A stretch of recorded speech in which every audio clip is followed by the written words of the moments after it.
Assalamualaikum warahmatullahi wabarakatuh. Salam sejahtera bagi kita semua. Perkenalkan, nama saya Vando Kristi Makaruku, SPD MPD, dosen tetap pada program studi Administrasi Pendidikan, Fakultas Keguruan dan Ilmu Pendidikan Universitas Patimura, Ambon. Saat ini saya akan melakukan penyusunan dokumen pernyataan diri dosen dalam unjuk kerja Tridharma Perguruan Tinggi. Pada kesempatan ini, saya akan menyampaikan mata kuliah yang saya ampuh, yaitu mata kuliah Profesi Kependidikan. Mata kuliah ini ditujukan untuk mahasiswa semester 5 dengan bobot 3 SKS. Diselenggarakan dalam 16 kali pertemuan tatap muka dengan rincian 14 kali pertemuan materi dan 2 kali pertemuan UTS dan UAS. Adapun deskripsi mata kuliah Profesi Kependidikan adalah mata kuliah ini dirancang untuk membekali mahasiswa dengan pemahaman komprehensif mengenai profesi kependidikan, termasuk pengertian, konsep dasar, dan ciri-ciri profesi kependidikan. Mahasiswa akan mempelajari kode etik profesi keguruan, organisasi profesi keguruan, serta sikap profesional yang harus dimiliki oleh calon pendidik. Dengan demikian, mahasiswa diharapkan menginternalisasi nilai-nilai profesionalisme, etika, serta keterampilan administratif yang mendukung pelaksanaan tugas pendidik secara efektif, berintegrasi, dan bertanggung jawab di lingkungan pendidikan. Capaian pembelajaran lulusan program studi yang dibebankan pada mata kuliah ini adalah CPL 2 dan CPL 11. Capaian pembelajaran mata kuliah yang diharapkan antara lain CPMK 1, mahasiswa mampu memahami konsep dasar profesionalisasi kependidikan, termasuk pengertian profesi, syarat-syarat profesi keguruan, dan perkembangan profesi keguruan sebagai dasar pengembangan sikap profesional calon guru. CPMK 2, mahasiswa mampu menjelaskan dan menerapkan kode etik profesi keguruan mulai dari pengertian, tujuan penetapan, hingga sanksi pelanggaran untuk menunjukkan integritas dan etika profesi sebagai calon pendidik. CPMK 3, mahasiswa mampu menjelaskan organisasi profesi keguruan termasuk fungsi, tujuan, jenis, dan ruang lingkupnya, serta memahami peran organisasi profesi dalam mendukung kompetensi guru. CPMK 4, mahasiswa mampu memahami dan menerapkan konsep administrasi pendidikan serta guru dalam administrasi sekolah menengah serta supervisi pendidikan guna meningkatkan kinerja profesional dalam pelaksanaan tugas keguruan di sekolah.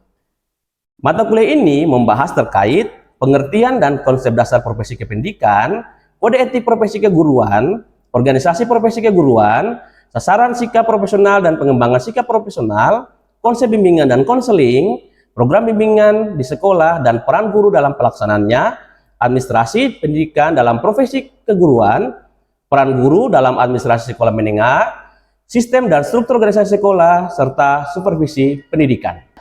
3 komponen utama dalam proses pembelajaran ini adalah delivery, interaction, dan assessment. Metode pembelajaran dalam mata kuliah ini yaitu ceramah, tanya jawab, diskusi, serta studi kasus. Untuk aspek penilaian pada mata kuliah ini terdiri dari partisipasi sebesar 10%, tugas sebesar 15%, UTS sebesar 35%, dan UAS sebesar 40%. Selanjutnya, saya akan menampilkan cuplikan proses belajar mengajar di kelas berikut ini. Selamat pagi semuanya. Assalamualaikum warahmatullahi wabarakatuh. Salam sejahtera bagi kita semua. Shalom. Baik saudara-saudara sekalian, kita hari ini akan mulai dengan mata kuliah Profesi Kependidikan dan saya berharap semuanya bisa memperhatikan yang baik materi hari ini. Namun sebelumnya, semua kabar baik hari ini? Baik. Nah, sebelum mulai kuliah, mari kita berdoa untuk kita melakukan bagi kita untuk memulai kuliah ini. Begitu salah satu dari saudara yang mau berdoa, silakan. Oke, Nanda silakan. Kepada teman-teman, sebelum kita memulai pembelajaran hari ini, mari kita berdoa untuk keyakinan dan kepercayaan kita masing-masing. Berdoa dimulai. Berdoa selesai. Oke, terima kasih Nanda untuk doanya bagi kita di pagi ini. Saudara sekalian, sekali lagi sebelum mulai, kita akan sesi dulu yang dirancang saudara sekalian. Begitu, Pak akan membacakan nama, memberi syakat, dan diharapkan yang namanya dibacakan bisa menjawab ya. Ambil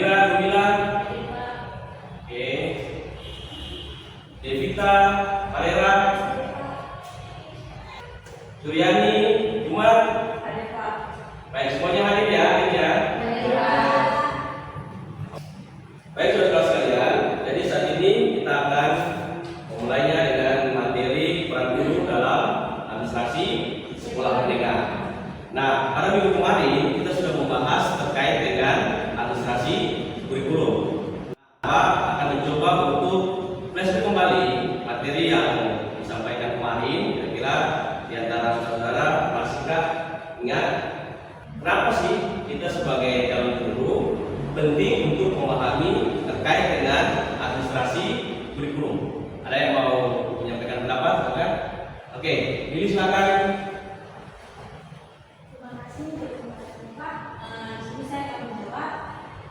Calon guru sangat penting untuk memahami administrasi kurikulum dikarenakan itu merupakan kunci salah satu kunci bagi calon guru untuk bisa merencanakan, melaksanakan serta mengevaluasi pembelajaran secara profesional, terukur dan sesuai dengan standar pendidikan yang dihasilkan. Baik sekali, terima kasih. Jadi semuanya sudah sepakat.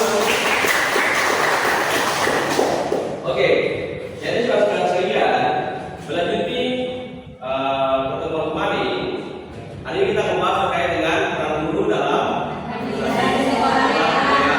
Baik, dari pembelajaran hari ini, pencapaian PMK yang diharapkan yaitu mahasiswa mampu memahami dan menerapkan konsep administrasi pendidikan, peran guru dalam administrasi pendidikan, sekolah menengah serta supervisi pendidikan guna meningkatkan kinerja profesional dalam pelaksanaan tugas guru di sekolah. Dan subjek PMK yang diharapkan yaitu mahasiswa mampu memahami peran guru dalam administrasi sekolah menengah. Baik saudara sekalian, jadi pada hari ini kita membahas terkait dengan berbagai macam peran guru dalam administrasi sekolah menengah. Nah, yang pertama kita akan melihat terkait dengan administrasi kesiswaan. Nah, kenapa penting untuk seorang guru itu harus memahami tentang administrasi kesiswaan? Karena siswa itu merupakan salah satu dari subsistem yang penting dalam pengelolaan pendidikan di sekolah menengah. Pada pertemuan-pertemuan sebelumnya, ketika kita membahas terkait dengan pendidikan itu sebagai sebuah sistem, maka saudara dapat melihat bahwa administrasi kesiswaan itu merupakan salah satu subsistem atau subsistem dari pendidikan. Kalau dia digambarkan sebagai berikut, misalnya, kita menggambarkan masyarakat itu adalah sebuah suprasistem yang besar, ya. Jadi ibaratnya ini adalah sebuah masyarakat. Di dalam suprasistem masyarakat ada subsistem, yaitu misalnya kita menggambarkan ini ada tiga bagian, ya. Ada pendidikan, kemudian ada ekonomi misalnya, lalu kemudian ada masyarakat, sosial, ya, misalnya sosial. Oke, nah dalam sistem pendidikan kita kenal ada tiga tingkatan, yaitu yang pertama pendidikan dasar, pendidikan menengah atau sekolah menengah, dan pendidikan tinggi.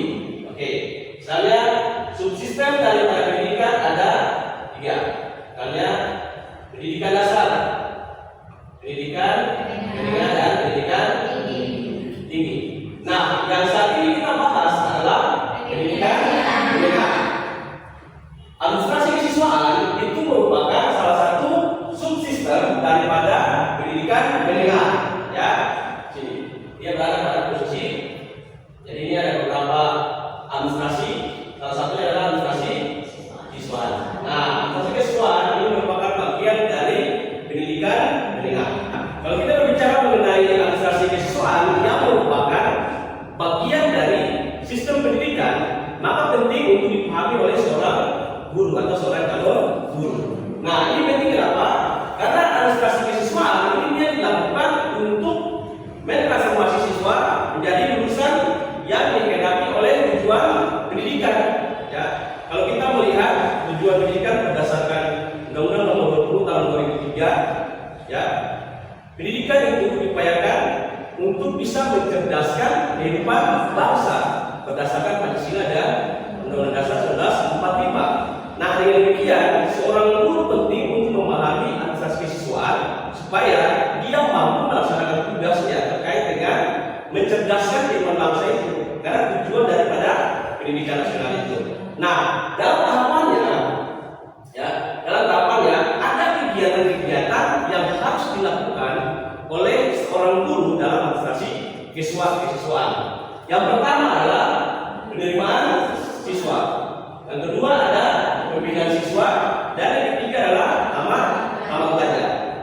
Nah, kalau kita berbicara soal penerimaan siswa, ya, maka di sini adalah sebuah proses pencatatan, ya, terhadap siswa itu dimulai dari siswa dia mulai mendaftar sampai dia dinyatakan lulus untuk diterima di sekolah yang bersangkutan.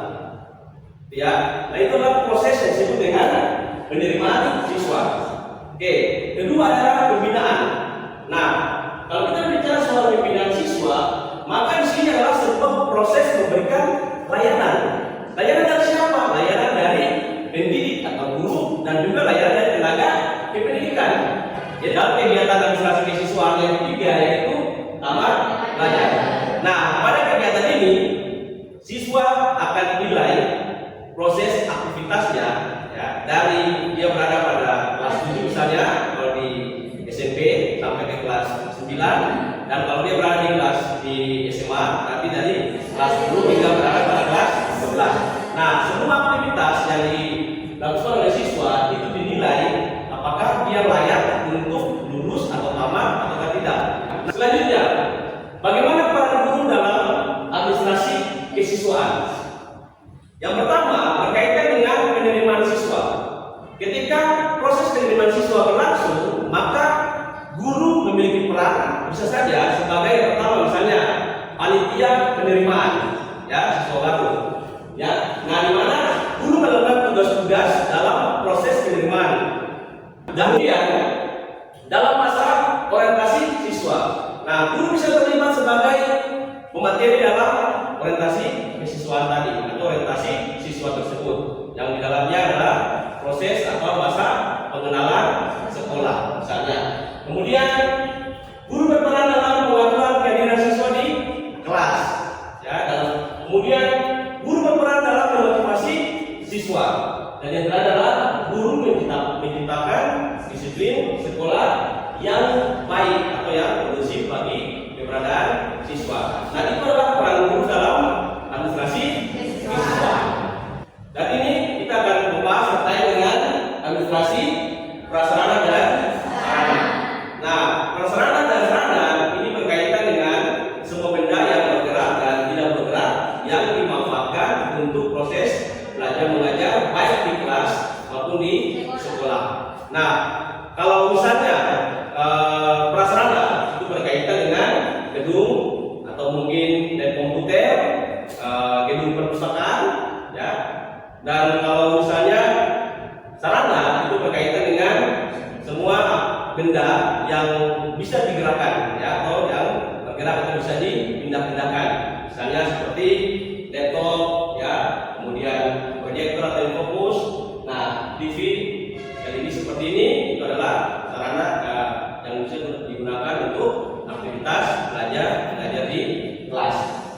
Nah, hal yang paling penting dalam proses pengadaan sarana prasarana ini harus diperhatikan bahwa dokumen perencanaan terkait dengan sarana prasarana itu sebaiknya harus memperhatikan rancangan kerja dan anggaran sekolah dalam satu tahun aktivitas, ya, baik kegiatan dan pembiayaan di sekolah itu perlu untuk diperhatikan dalam melakukan perencanaan terkait dengan pengadaan sarana prasarana. Kenapa itu penting? Karena tadi berkaitan dengan prioritas kebutuhan.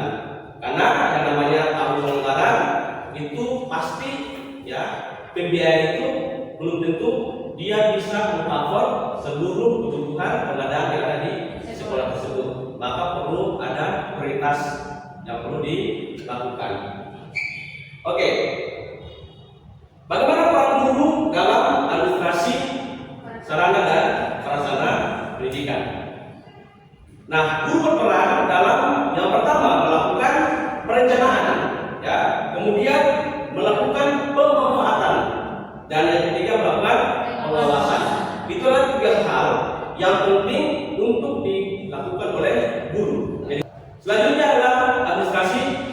personal.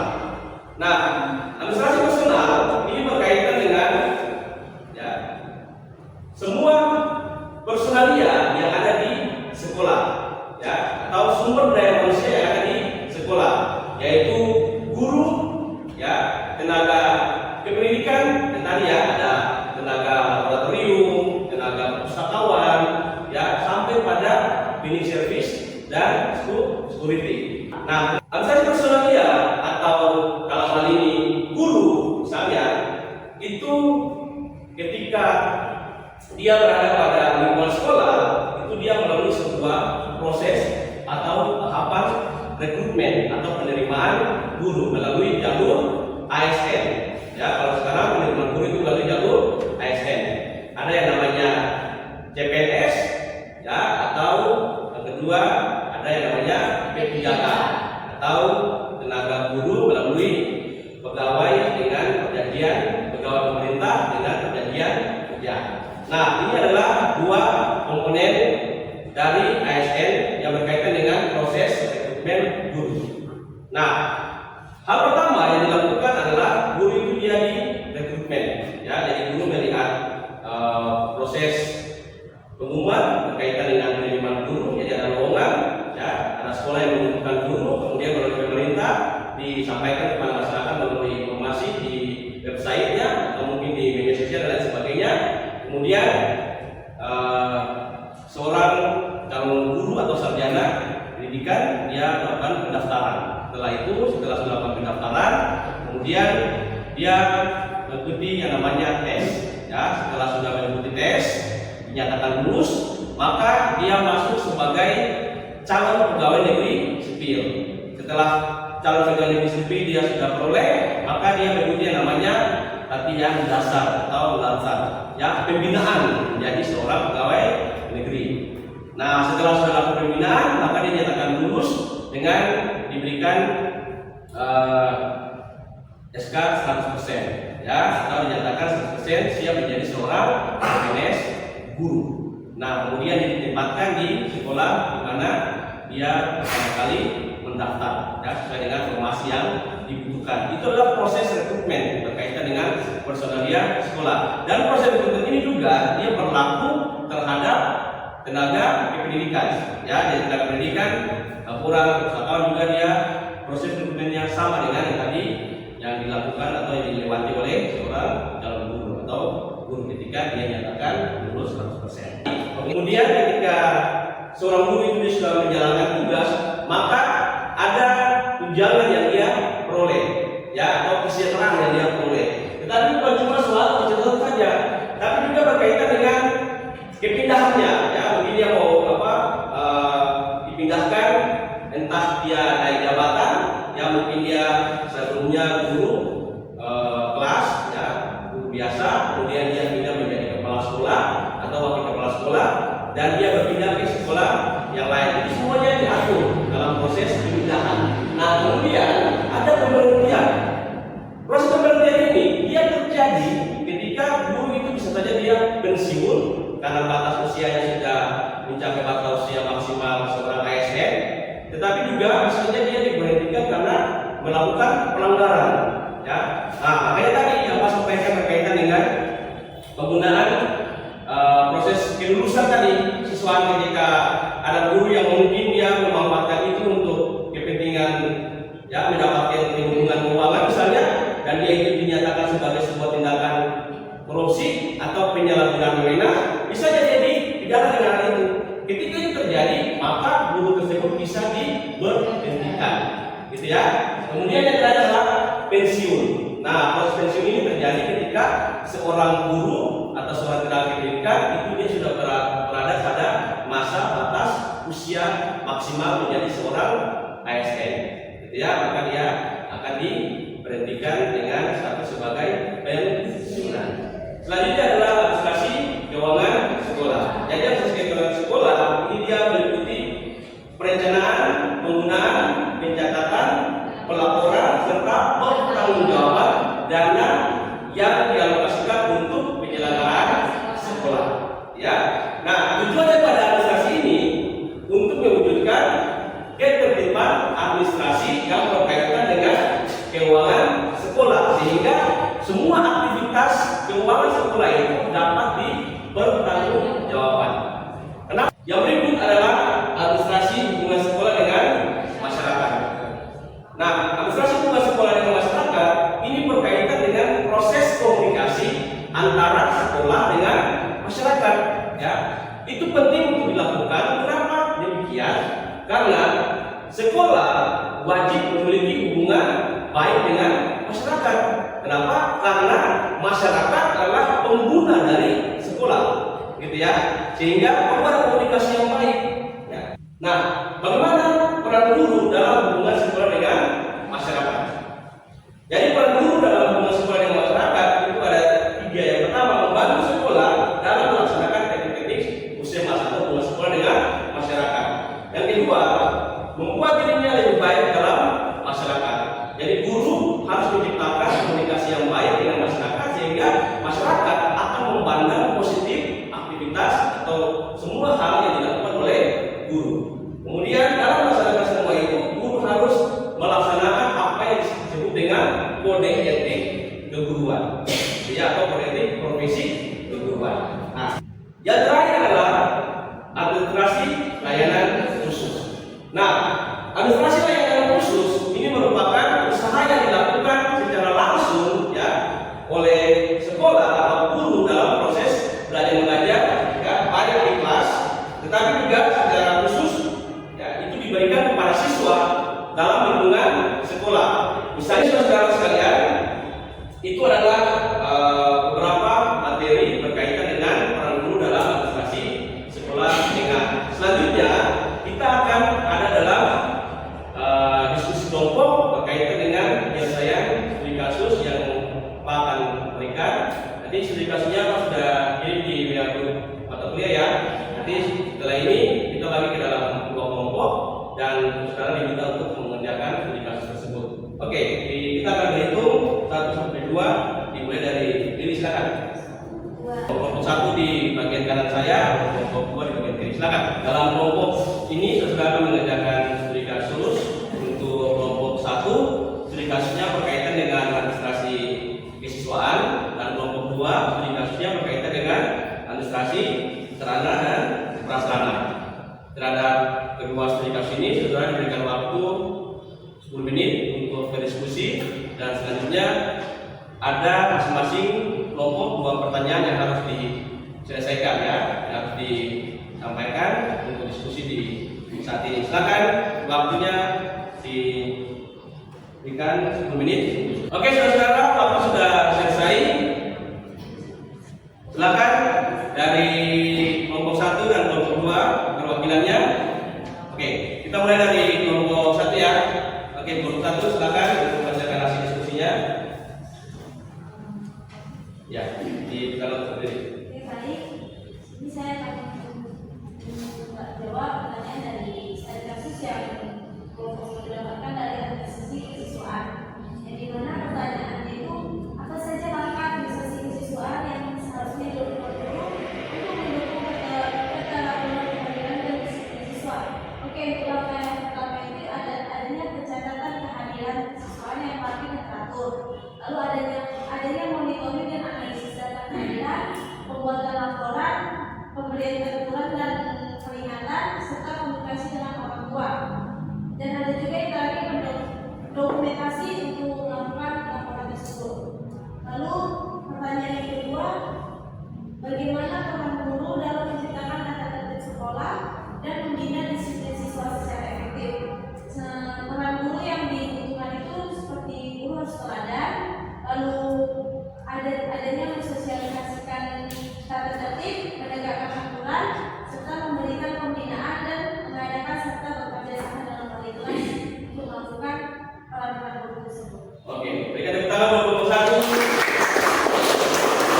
Terima kasih kelompok 1. Selanjutnya kelompok 2 dipersilakan. Siapa yang mewakili kelompok 2 menyampaikan? Oke. Silakan. Katanya Pak, jadi berdasarkan studi kasus yang Bapak berikan kepada kelompok kami terkait tentang administrasi sarana dan prasarana, dari studi kasus yang kami dapatkan, kami mendapatkan suatu pertanyaan terkait dengan apa konsekuensi jika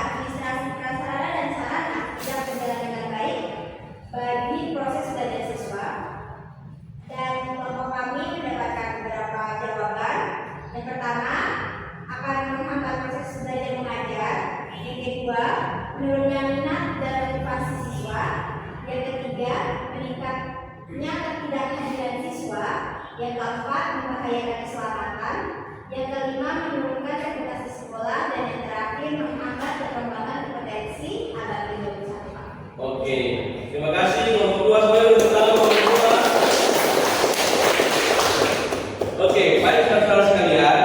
Jadi dari diskusi yang sudah saudara lakukan di kelompok masing-masing dapat disimpulkan bahwa saudara sudah memahami apa yang disampaikan oleh Pak tadi, dan kemudian juga saudara sudah bisa mengaplikasikan ya dalam pemahaman terkait dengan kasus yang disampaikan. Oke, Pak pikir kita punya materi sampai di situ, dan terhadap materi yang sudah disampaikan dan administrasi kesiswaan sampai dengan layanan khusus tadi, kira-kira ada yang memberikan kesimpulan untuk materi pembelajaran di hari ini?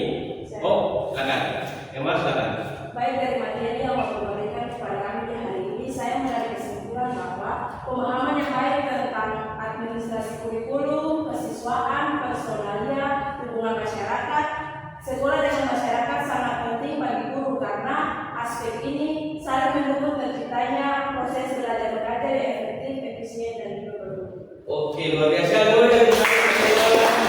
Terima kasih ya semua untuk pendapatnya dan kesimpulan di saat ini. Baik saudara, kita punya pertemuan akan berakhir ya. Dan selanjutnya untuk tugas minggu depan ya, Pak sudah kirim di ya di principal akan kirim di grup mata kuliah. Selanjutnya saudara kerjakan dan minggu depan akan dikumpulkan. Baik. Oke, selanjutnya untuk kita punya perjumpaan di saat ini, kita akan tutup dengan doa dan Sul, silakan kalau kita dalam doa.